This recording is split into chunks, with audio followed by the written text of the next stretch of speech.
La République démocratique du Congo est par moments victime de la turpitude de ses fils et filles qui tiennent en recul les principes de la bonne gouvernance. Les cas les plus éloquents est celui de l'escroquerie dont est victime l'Office national de transport, ONATRA en sigle, par un de ses partenaires en import, représenté par le célèbre Mboyo Ilombe, dit Pele Mongo. Par de méthodes de faible approche, ces loups économiques à la peau d'agneau attirés de bénéfices au préjudice de l'ensemble du personnel de l'ONATRA, d'où est partie l'orchestration du plan macabre de l'ancien homme fort Pele Mongo, l'ancien président de la délégation syndicale nationale de l'ONATRA. On donne les grandes lignes. Et tout est parti d'une cargaison importée par M.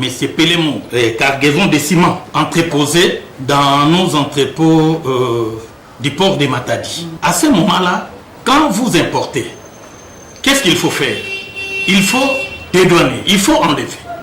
Il y a des services habilités à percevoir les taxes de l'État.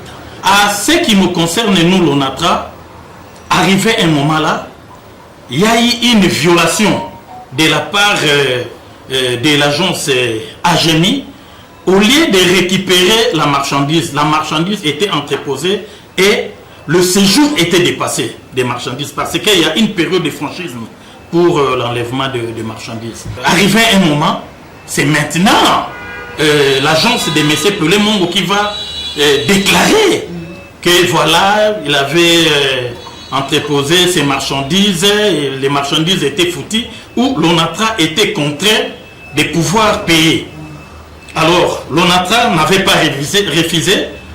Il y a eu des arrangements entre l'agence Pele Mongo et puis l'ONATRA. Je crois, si j'ai encore une bonne mémoire, l'ONATRA a payé une somme dans le 2 500 000 $. Mais bon, on était surpris de constater, c'est toujours l'agence AGEMI de Pele Mongo va aller en justice. Il a commencé de faire des saisies des comptes et au finish, l'argent que l'ONATRA avait versé au compte donné par Pele Mongo, mais c'est la même agence où lui-même le propriétaire qui va dire que non, l'argent que l'ONATRA avait versé, c'était versé dans un mauvais compte. Dans ces dossiers, les anciens membres du comité de gestion de l'ONATRA n'étaient-ils pas impliqués? Et par rapport à ces dossiers, moi je pense qu'il serait souhaitable que la justice puisse convoquer M. Umba et M. Kimbembe parce que ce sont eux qui étaient à cette époque-là. Martin Lukusa, actuel directeur général de l'Office national de transport, redonne-t-il de l'espoir à l'entreprise pour recouvrir ce droit légal? Monsieur Martin est en train de réaliser, il est dans le chemin de revaloriser l'ONATRA. Donc son problème c'est quoi? Pendant qu'il est en train de travailler pour protéger les emplois, pour renouveler l'outil de production, et il est en même temps en train de payer les agents mollo. Mais la grande difficulté, la charge, il est bité à une situation où le gouvernement congolais revient au bon sentiment de pouvoir décanter la situation là de 207 millions. Ça ne coûtera rien au trésor public de l'État.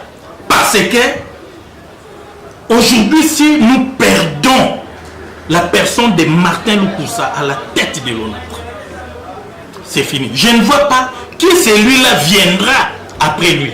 Aura toujours la même vision. Parce qu'il est en train de répondre favorablement à la vision du chef de l'État. À ce stade, il importe de noter que nul ne peut se prévaloir être au-dessus de la loi. Plus rien ne peut plus empêcher la bonne volonté de la justice de gronder sur le mal. Et là, je formule une demande.